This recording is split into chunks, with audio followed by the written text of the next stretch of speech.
Good afternoon, everybody. Joe from NDB Aviation, and today we're going to take some time and dive into X-Plane 12. Now, this video is going to be a little bit longer than my others because we're going to go through a few things here, and we're going to talk about why I still recommend X-Plane. X-Plane 12 is new. You can still use X-Plane 12 as well, and if you're still running X-Plane 10, this shows how long I've been around the circuit. I wish I had older t-shirts, but if you're still running X-Plane 10, it's still a great device, great system to run for training purposes because some of the older flight FTDs are still using that.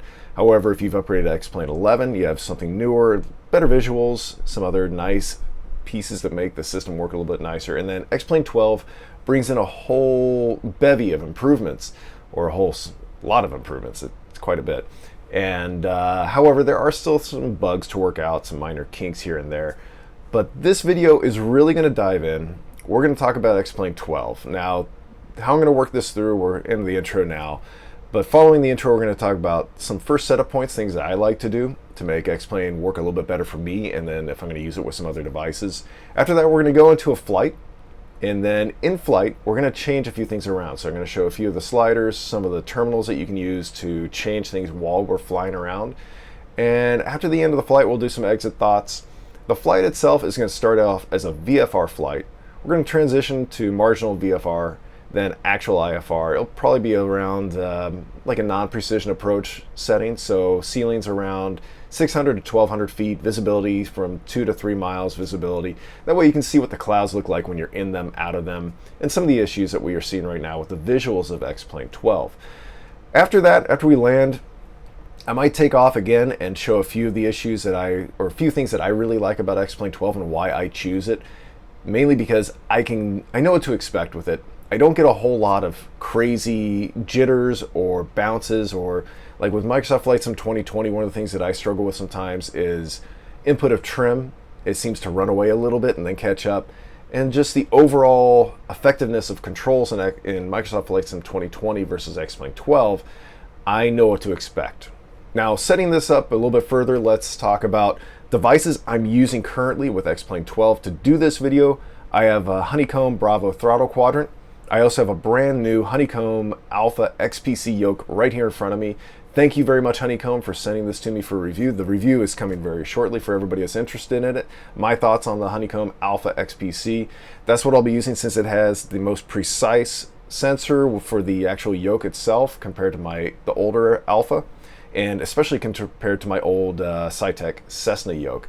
This is a bit more precise than all of those. It's going to be the best one to really feel out the simulator.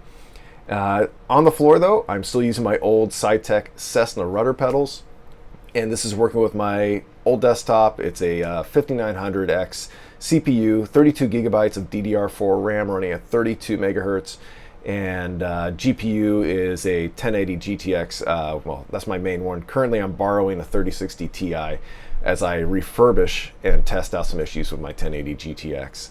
But the 3060 Ti is slightly better than that older 1080 GTX, and it works pretty nicely. X-Plane is on a SATA-based SSD, not my NVMe. I've run out of space on my NVMe SSD that's on my motherboard, so we're using this with an SSD via SATA cable. So it's not as fast loading, but it still is faster than a regular hard disk drive platter. With that all being said, let's go from me here. I'm going to be up in one of the corners of the video, and we're going to go to a full screen of the sim now, or hopefully now. So in the sim now, here we are. We have basic menus when you first jump in. You can resume your flight, make a new flight. You can pick from all your aircraft types. You can do your weight and balance in this as well. You can change your CG. What we'll be doing is a Cessna Skyhawk G1000. Weight and balance right in here. We can change where the CG is going to fall within reason to a certain extent. So play with your sliders here as you like. Do know that some of the aircraft do have a few issues depending on how you load them. They do end up being tail heavy, which can be a problem. From there, you can change your styles of aircraft, or for your liveries, what do you want to say? To me, I like the older style.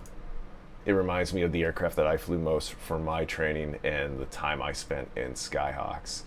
Back to the main menu, or back to the menu here. We can change and search through there. You have a bevy of aircraft here, or a nice catalog. You have helicopters. Helicopters are modeled pretty well. And then we have this VTOL aircraft that I haven't tried out much. On the right-hand side, you can see our search bar. We're going to be flying out of an airport that I did some flight training for students off of a contract years ago.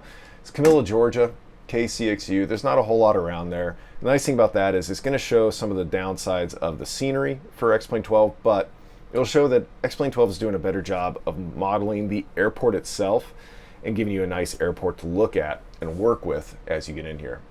As you can see, I've been already playing around with this a bit, but we're going to start. We'll go to the weather. The nice thing I do like about X-Plane 12 here is when you get into the weather setup, to me, this is a little bit more visual and easy to use. Your sliders work out nicely. You can change your wind levels. Everything is panned out. I have noticed with the current version of X-Plane 12, the non-beta version, sometimes when I play with the weather settings, they don't carry over into the sim itself when I start up the sim. So I end up doing some sliding around in the sim, and we're going to cover that in the flight itself. But right now, we are working with our first setup points.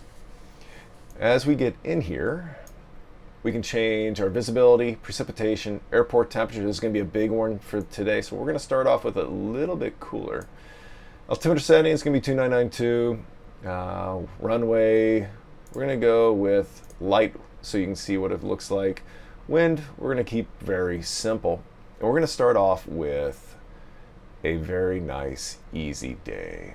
Now, visibility, we can come up to cloud layer, wind layer, but easy right here, clear. Nothing out there. We're going to start off with Kavik. Perfectly clear day. Now, let's go back to the main menu here. We can load saved flights. We can go into a flight school. I haven't played around with this at all. I don't really care for it myself because I fly for an airline and I really don't want to do any sim training like this right now. I might sit down and have my kids run through it, and then I'll just kind of watch them go through it and see how well they pass and go through it. But general tab, you can change your languages, warnings, information here, data output for the network data. You can do a lot here that works out really nicely if you're using this for training purposes. You can show multiple information inside there. Let's go ahead and put some damage on. We're not going to do kiosk mode. And we don't need to do anything there. Sound, you can play with your sound sliders here. We can change pilot voices. I haven't done that yet. I don't know what they're like. Graphics. This is one of the things that I think X-Plane does reasonably well for setting up your standard graphics settings. It's not going to be too great, too little. But you come in here, and what I'd recommend is you play with these sliders and set it up the way that you like to then work with your system specs. There are going to be some systems that are going to do better than others. It just depends on how much money you've put into your system, what kind of CPU, GPU, what kind of hard drive you're running off of. If you're running off of an if you're running off of a hard disk drive with a spinning platter, you're probably going to want to be careful about how you set up things that are going to run off of the hard drive all the time. If you're working with an SSD via SATA cable or even an NVMe, you're going to be able to load things a lot faster. And then from there, depending on what your CPU is, your GPU ends up being as well. You can play with these sliders for visuals and rendering and really maximize your overall look. But if you're going for FPS, you're probably going to have to bring things down just a little bit depending on what your specs of your PC is. One thing that is important to think about, your lateral field of view is going to come into play for your overall rendering and how much the PC is going to work to render everything out there. Underneath there, you can do your VSync, enable tracker IR, enable Matrox to triple head to go. But this is the basic for the visuals. Network, this is something that you're going to want to take the time to jump into. I like to put this in, don't really care for the multiplayer. External visuals, I'm not doing any of those right now. But iPhone, iPad, and external apps. This is something that I like to add on, broadcast to all mapping apps on the network. So once you've put your PC, laptop, whatever you're running this on, onto your Wi-Fi network, you can load up your apps like ForeFlight, FLT Plan, and other things to run these and use them for purposes of flight training, flight purposing.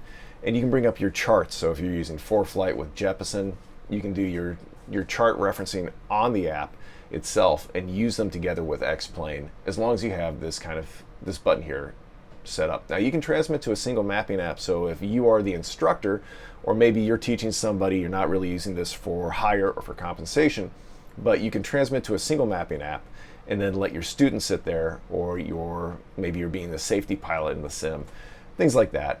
You can use Instructor Station, which is really nice. I've done that in the past and it makes things really easy for instructing purposes. After that though, we can go to data output. One thing I do like to enable is frame rate, show in cockpit. Now this doesn't take anything away from your sim. It doesn't make a whole lot of work for your computer, but this will at least enable you to see what your frame rates are as you change the sliders in sim to see what visual settings you're most happy with and what you're willing to do a trade-off for of performance versus visuals, which one's going to work out the best for you and make you happy in the long run. So this is something that I like to enable and make sure I have on at all times to see where things are starting to bottleneck for the sim, and then I can change a slider for visuals. But right now, even with my GTX 1080 GPU, I don't have to do a whole lot of slider changes because even that older GPU does a good job in X-Plane 12. Joysticks. Now, here's one thing that I found recently. Let's go to my Alpha X PC. Here, this is simple. Calibrations are simple and easy. You can see your sliders and you can just assign everything from there. But what I want to do is I want to go and let's select my Bravo throttle quadrant. This might be a little glitch inside X-Plane 12 currently, but I saved everything under a profile of Alpha XPC Gen for General. And when you come in here, you're going to see a couple things that I've done already. I've already preset everything. I've had to reverse the throttle axes to make them work correctly. However, the prop axes work so far with the aircraft I've flown as expected. And then the mixture does not need to be reversed. But sometimes if you get in the sim and you find things aren't right, come back into your settings, into your profiles, and check to see if these are set. But if this is your first time loading it up, let's go ahead and jump back over to basic user profile. And you see this here, uncalibrated device. This is something that X-Plane has done a better job with since X-Plane 10, X-Plane 11, now X-Plane 12. And it's simple and easy. Just click it, calibrate the device, and we can go through all of our axes.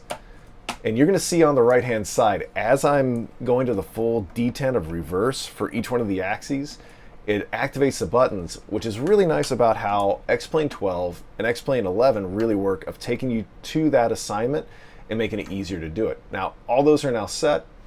Let's go next. Let go of your controls, align them, yada, yada. I'll give you a second to read that if you want. But as long as you just leave them where they are, hit next. Let it go through its little scan, it's setting everything up. Done, finish, and now you can see that everything works. You can go back through and change these super simply. Now, the nice thing about X-Plane is, let's go ahead and click on throttle number 1. Oh, well, see, it's speed brake. This is set up basically for the professional setup for basically 4 throttles on top, with the speed brake on the far left and the flaps on the far right. So if we want to change that, just click this menu here. So right here on the right hand side, drop it down, and we have every single thing that we can assign to an axis here. I'm going to leave it as the user profile. Later I'm going to save this under 4-engine jet, or just 4-engine axes, and from there we can go and we can reassign even yaw pitch, everything else, a basic throttle, or we can come in and really play with this. Like, I really enjoy the fact that I could do wing sweep here. So if we're flying the F-14, an F-111, if we're flying a Tu-160, a Tupolev 160 Blackjack, a B-1B Lancer, any aircraft that is wing sweep or something else that might be important like that, we can play with that here. We can do collective thrust vectoring. We can even do carb heat for aircraft that are carbureted. We can do artiller, we can do toe brakes, and then coming down, we have a lot of options that we can assign to the axes, which is something I really like because this, to me, is easier than Microsoft Flight Sim 2020 for the purpose of assigning all these assignments out for the axes themselves. So I'm going to leave that the way it is. Now let's jump and let's go to a button. And this is where things take a little bit more time. Now on my Bravo, there are a couple things that you're going to find that are going to take a little bit of work to assign. Now, there are some user profiles out there. When I find some, I'll try to link them in the video later, or I'll make a video about where to find them. But setting up the Bravo and X-Plane is a little bit more difficult than it is in Microsoft Flight Sim 2020 for the purpose of the autopilot panel. It will take some time, it will take some getting used to, but you can get it set up. It'll be a little bit longer than Microsoft. For what reason, I don't know. I just haven't taken the time to go in, because the catch here is the phraseology that X-Plane and Microsoft Flight Sim 2020 use for certain autopilot functions are not always the same. It's just going to take some searching, and let's go ahead and just search. So I'm on the selector wheel on the far left of the autopilot panel, and as you can see, these are all different.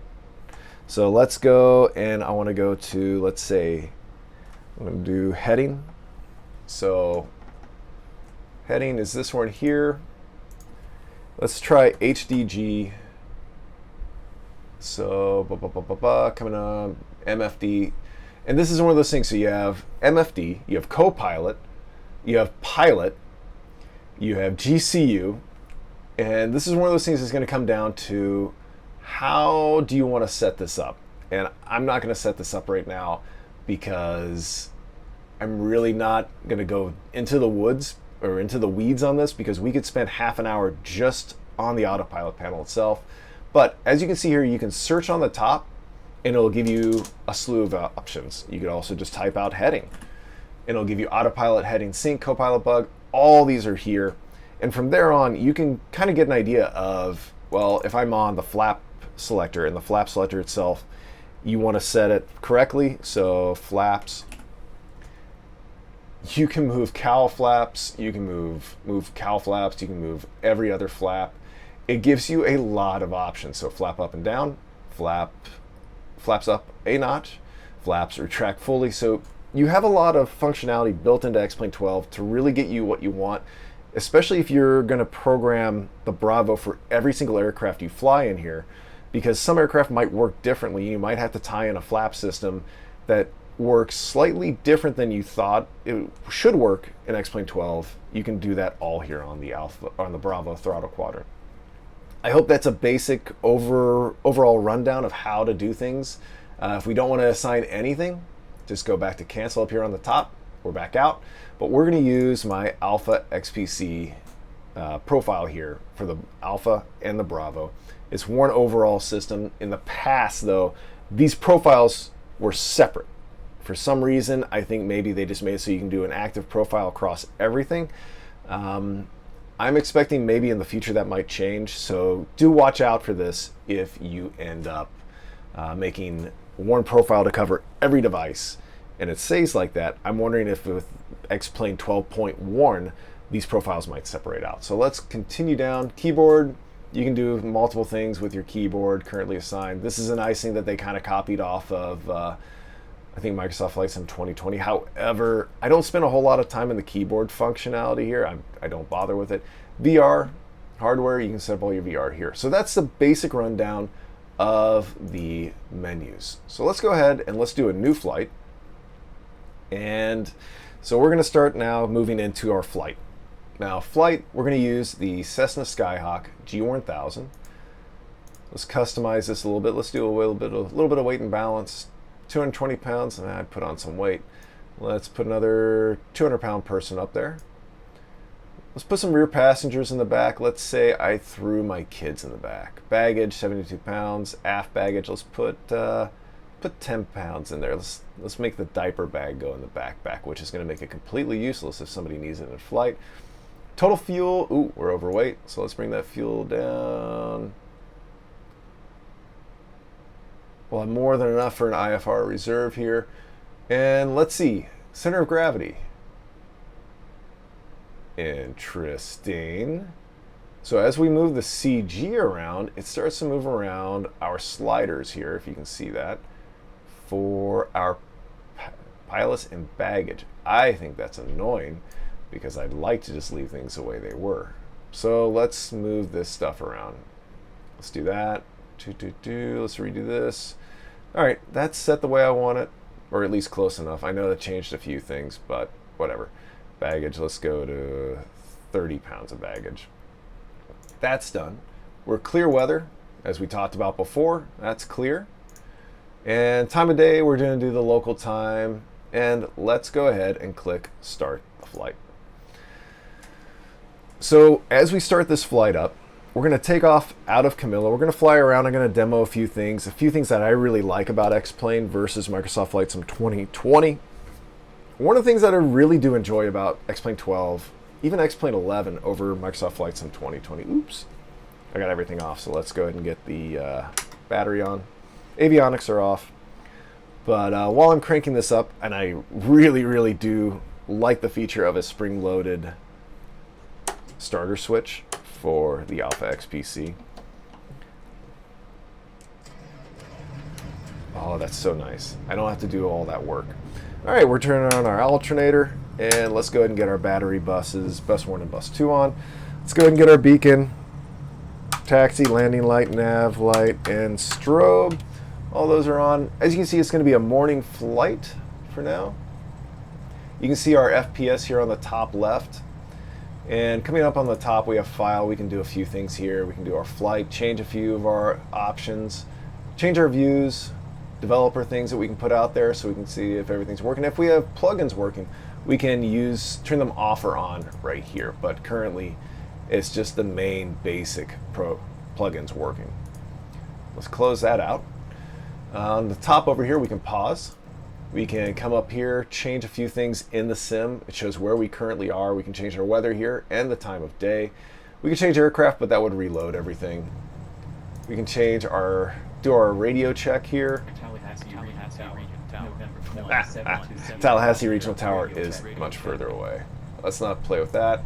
Here's our map, and this is one of the best features that you're going to find at X-Plane versus Microsoft Flight Sim 2020. I really enjoy the local map setup that we can use here. You can zoom out to only so much, 50 nautical mile range, 50 nautical mile scale. So it's kind of like a sectional chart, but it works really well. And there's something we're going to talk about a little bit later, and we can change and place the aircraft wherever we want super easily by dragging and dropping.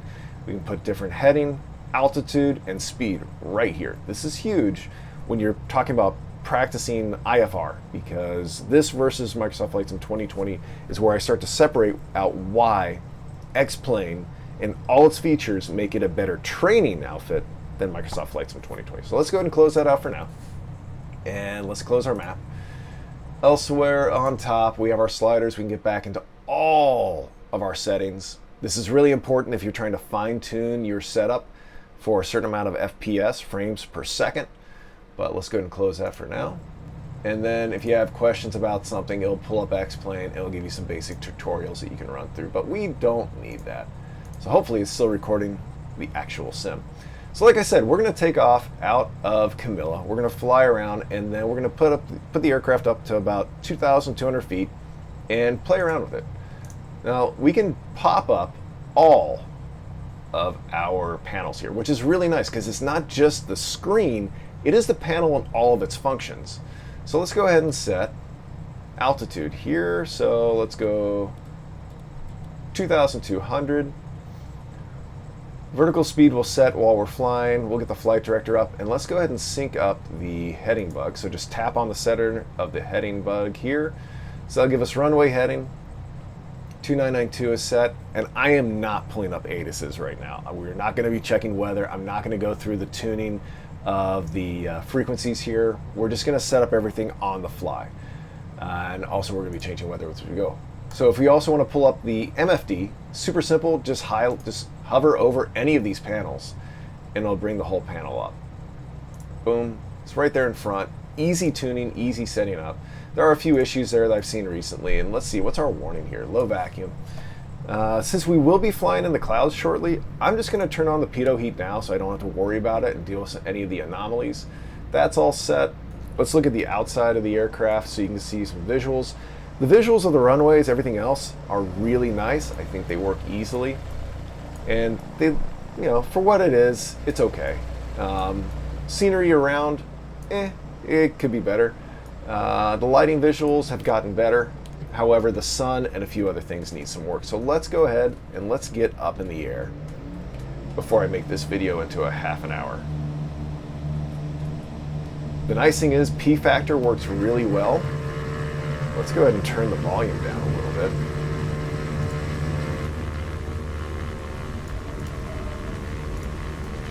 Get back in the cockpit here. We're doing a no flaps takeoff. We're more than fast enough. And what we'll do is I'm going to trim on the XPC here.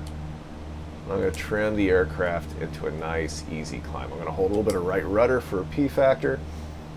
And we'll just climb out. Let's go back out to a visual for external. This is the chase view.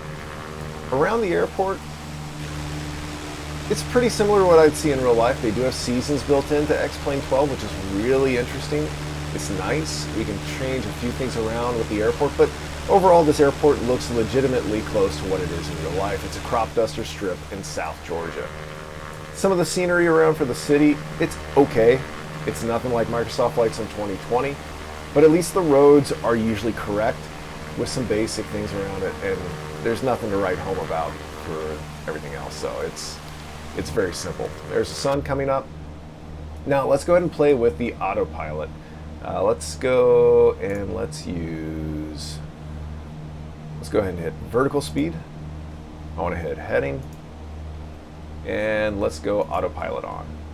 Autopilot's now got the aircraft. Now we can play around with a few other things while it flies around. And let's go ahead and change some of these sliders. Let's go airplane, customize the weather. And here, let's go ahead and change to VFR scattered and see what that looks like. Apply changes.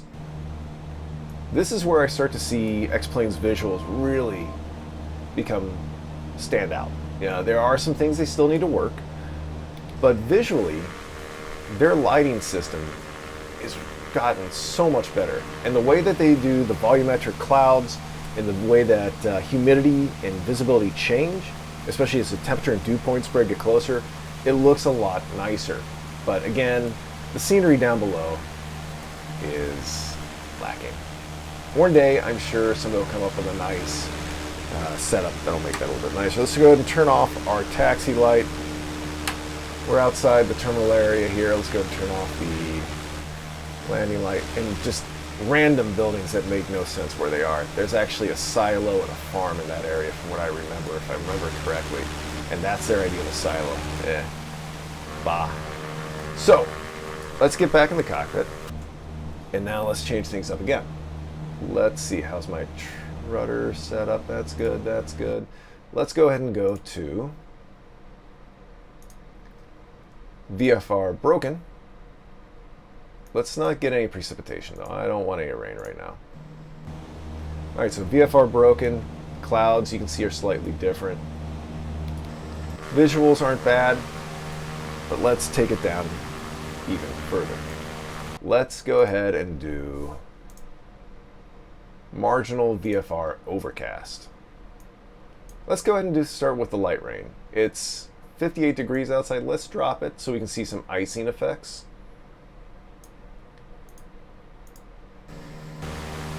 This is where things get a little iffy. The way the sun looks out there on the horizon is just something with the current setup.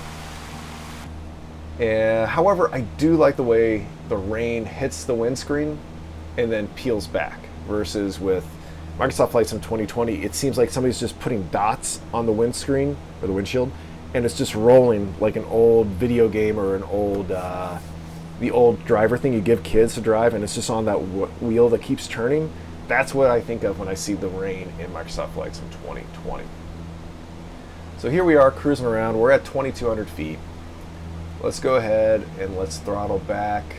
Let's do an econ cruise of about 2,300 on the Skyhawk here. That should keep it pretty happy. I can bring out my yaw. That's good. But what I really want to do now is let's make it IFR. This is going to culminate with a LPV approach into Albany, Georgia, Kilo Alpha Bravo Yankee, the LPV 3.5 approach. Let's go down to IFR non-precision. That's all the way down to 572 feet. And we're looking at Good visibility of 2, a little bit of rain. They brought up the temperature. I want to get a little bit of ice on the airframe though. Let's start with that. So let's done there, apply changes. Ooh, look at this. Man, we should get the ice here shortly. I'm interested to see what it looks like though. I wonder if it turned it into snow. But I do see we are going through the clouds. We should start building up ice pretty quick. There is a little bit of weird shadowing with the clouds. And as you can see, the airplane is not happy. Kind of wandering around. Let's go ahead and build up our direct to. Let's go direct to Albany. By the time I come out of this, we should be iced up. But let's go ahead and use our spinner here. Okay, A, B. And as you can see, there's a kind of weird shaking going on with the maps. I don't know why that is. I think it's just a glitch with the current run, and it's slewing across a map of the world that's behind here out of sight. I'm assuming that's the problem. So there's KBY, Southwest Regional Airport. Let's activate that. Oops. What we got? Oh yeah, autopilot's already kicked off. We are iced over. So let's go ahead and pause this. And let's change the temperature. And let's go up to 78 degrees. We should get better control of the aircraft. Oh yeah, look at that. That's definitely icing. Let's get our vertical speed back. Autopilot on. Hopefully this will catch back up. But what I can't really tell is the visual signs of icing. Now I could tell that we had gotten icing because the aircraft just did not want to fly. She ain't happy. Not happy at all. So we're just gonna have to hand fly this for a second. Let's retrim it. Let's get some power back in. First off, that was my sign that I did something wrong, is I should have remembered to get the power back.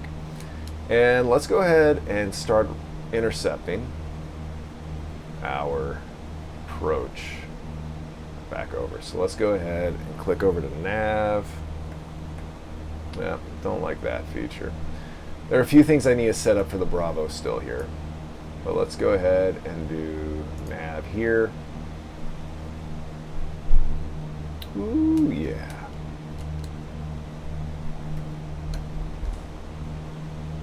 It's really having a tough time.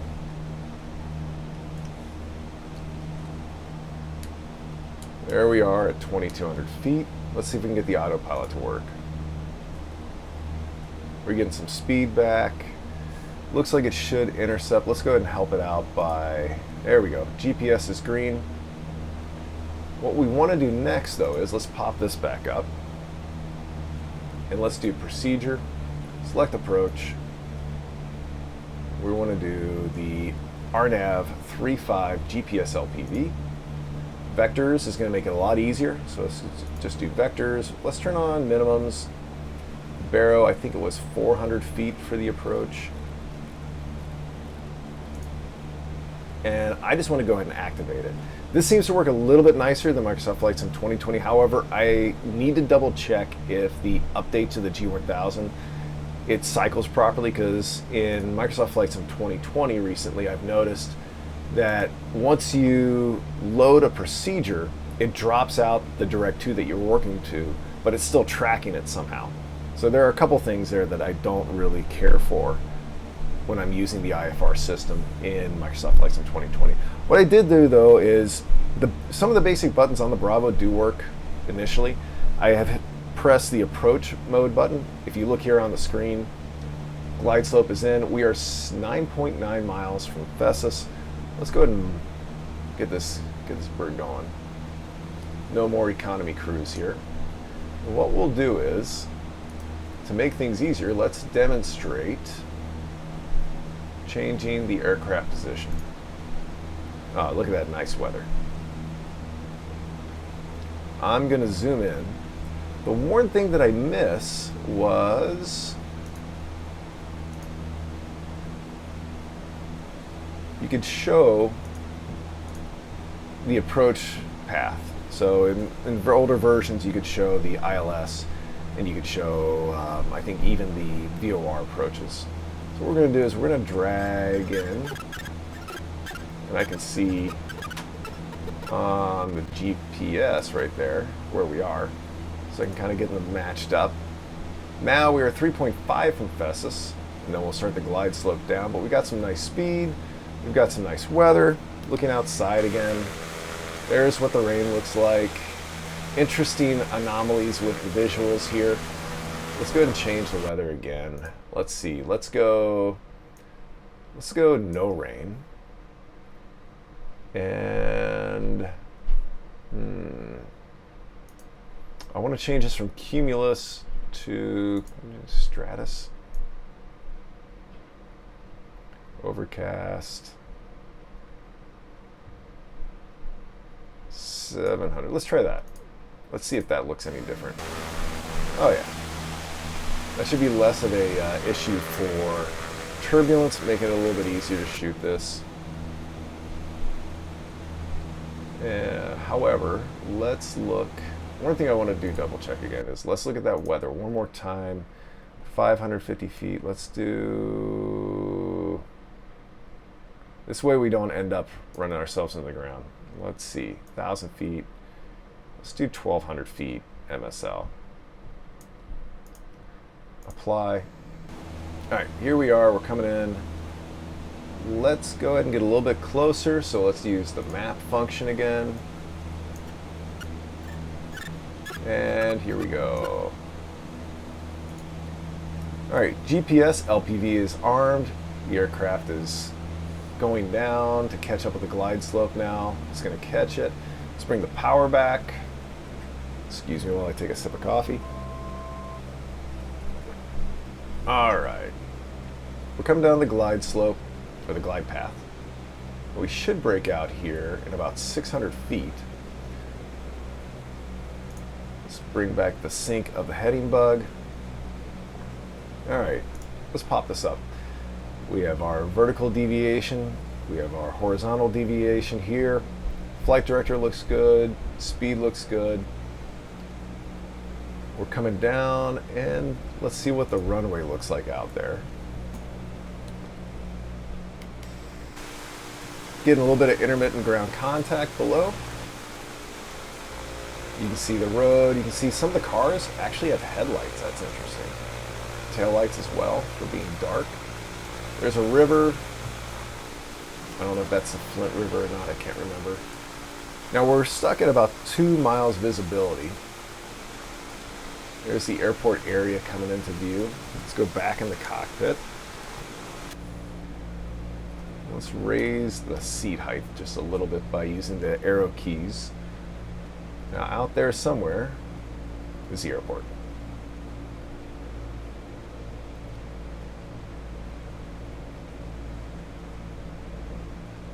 Now, a few things to talk about as we're finishing up this approach. There are some things that I like about X-Plane 12 versus Microsoft Flight Sim 2020 when it comes to the overall flight dynamics. With the flight dynamics of X-Plane, I know what I'm getting out of the Skyhawk. I know what to expect out of it. So I could take back off after we do this approach, kill the engine, and glide back down. And it's going to fly like an aircraft that I've flown in real life, within reason, and slightly better than Microsoft Flight Sim 2020. And the one thing that's a big issue with that comes down to the way Microsoft Flight Sim 2020 enables trim for pitch trim, how it interprets you putting that in, and how quickly it moves back and forth, and then also how ground effect is utilized in Sim. I feel like ground effect in Microsoft Flight Sim 2020 is sometimes a little overdone. Sometimes it's hard to unstick the aircraft from the runway, and other times it's difficult to break back into ground effect and land the aircraft. It just floats forever and ever. Now here we are, we're getting closer, and there's the runway. Got the PAPI out there, so runway in sight. We keep continue all the way down now. And what we'll do is, I'm gonna do a no flap landing. Aircraft's trimmed, should be very little changes in the pitch. I've got my power set. We'll bring it down a little bit more. And what we'll do is we're gonna land, we're gonna change the visuals, but just for good luck charm, let's put Austin up here on the glare shield. There's the runway. All lights are on. Should turn those on a little bit ago. Let's start bringing the power back. Looks like we drifted off center line here. Let's go ahead and correct center line. New aim point. We're going to land right about on the 1,000 footers. We're going to hit the brakes. Let's go outside. You can see the little bit of moisture on the runway. Let's do some aerodynamic braking here for the Hawk, something we don't do in other aircraft. There we are. So that's basically the in-flight issues, talking about some things I do like. There are some visual issues I don't like, but overall, I know what I can expect with X-Plane. So let's do one more thing. If you're still with me at this point, we're going to take back off. We're going to climb up to about 1,000 feet. We're going to kill the engine. And let's talk about overall engine out procedures and how the aircraft glides. So to make this a little bit easier, let's change back to, let's get some nice visuals. So let's do VFR scattered. I don't want to start a new flight. That's a new one. I've not seen that occur yet. Not sure why it wants me to start a new flight just to go VFR scatter. Let's go view, apply changes. All right, that's better. All right, we're going to take off straight ahead. And if you're still with me, let's talk about a few things. We'll leave Austin on the glare shield. We're going to do a short field takeoff, so elevator's back. We would have the first notch of flaps out, but let's go 0 flaps for this one. Let's get into ground effect. There we are, we're off the ground. We'll keep her in ground effect as best as possible. But the one thing is, I don't feel like I have to do a whole lot of changes for the aircraft to do what I want with it. You know, with Microsoft Flight Sim 2020, I feel like it oscillates way too much in ground effect.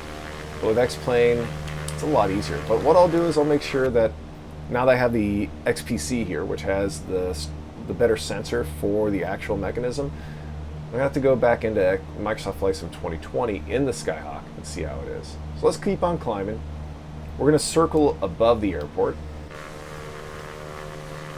We have no flaps out, so we're in a clean configuration. And we'll demo a no power landing. Hi, Austin. Now we can put Austin away. He goes back into the glove box down here. There he is. Pull him back out. There are a few other clickable items in the cockpit here. You can open the doors. We're not going to bother with that right now. But let's climb up. But the one thing I do want to reiterate, though, is about X-Plane, and at least the Skyhawk. This feels closer to life to me than Microsoft Flight Sim 2020 Skyhawk does. It's a really good Skyhawk in Microsoft Flight Sim 2020, but this one feels closer to what I know in reality. All right, we're about 1,000, 1,100 feet. Now, given there are a few other things here, you don't have the visuals externally for speed, altitude. This is going to be all up to you to figure out. But let's go ahead and start killing things. I'm going to go back in the cockpit so you can see what I'm doing. Let's pull the mixture out. I'm going to keep the power all the way in to pretty much kill the engine. We're going to go to the first sign of an actual stall. So there we go, wing drop. Now, I've heard a couple people say they feel like the wing drop is a little too strong for the aircraft. I think it's pretty close. I've done spins in Skyhawks before. I don't feel like it's too great. Now, we are close to the runway. I'm going to slew the view over. But what I want to do is I'm going to pitch for 65 because that's about our best glide speed for almost every Skyhawk out there, dependent upon weight, of course, but it's usually a safe number for any Skyhawk pilot to go to. We've got the airport made. We're close. So I'm going to start putting the flaps out. There's the flaps. I'm going to put her into a slip with right rudder. And I know I shouldn't do full flaps and a slip at the same time because that can create issues for the elevator in the back for elevator effectiveness. But basically in one of these situations, keep at least 65 knots, nose down. You should be normally safe. We can demo those issues later on in a different video. And here we come down to the runway. We got good speed. We're not going to crash. We're in ground effect. And this is pretty close to what I would expect in real life. Woo! Planted her a little harder than I'd want. But I do like the fact that it didn't float. It started to come into ground effect. I over-controlled it, and then it went right back down and brought us to the runway nice and quick. Let's bring those flaps up. Put the mixture back in. Start back up the engine. Let's get off this runway and finish this up. So, really, what are my exit thoughts or final thoughts talking about X-Plane 12 here? X-Plane has some definite bugs that still need to be worked out. There are some visual issues, as you can see with the clouds, the windscreen, weather issues when it comes down to rain. However, it's doing a really good job of making the most important things work well within reason. Is it as good as Microsoft Flight Sim 2020 is visually? Nah, not there. But when you look around you, this looks like a taxiway, especially a taxiway I know at Albany. The grass, there could be some better stuff with grass. You know, looking out there, not through a window, the visual scenery is not there. We all know that. But at least the way the aircraft flies, the way the aircraft handles, when I load the CG different ways, it flies the way I truly expect it to fly. Within reason, again, of a simulator and the fact that you're not feeling G-forces as we go around. Let's kill that engine. Let's kill the lights. So if you're looking for training purposes and you're trying to become a better pilot, you're training for your private pilot, your student pilot, IFR, commercial, anything up and above, I feel like X-Plane 12 is a very good GA sim trainer. When we start to leave GA and we get into actual professional aircraft, so you're going to go fly an Airbus, a Boeing, a Phenom, you're going to fly a Citation, X-Plane has some good offerings, but so does Microsoft Flight Sim 2020 and even FSX, Prepare 3D, and a few others. So you might find yourself looking around if you're a professional pilot. But if you're just doing a bunch of GA work, you cannot go wrong with X-Plane 12, and I would recommend for general aviation training, basic simming, X-Plane 12 is the best way to go. If you have any questions, any thoughts, concerns, leave them in the comments section below. Thank you all for watching again. I hope you guys liked the video. If you have any other comments, please put them down below, and I'll be happy to answer them as soon as I can. If you're looking for a sim for training purposes, X-Plane 12 is the way to go.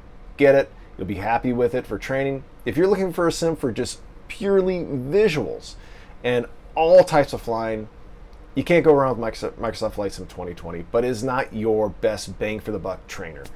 I hope that helped you guys out if you've watched all this way through. If you liked, like, and subscribe. Joe from NDB Aviation. Thank you all for watching. See you again real soon. Bye-bye.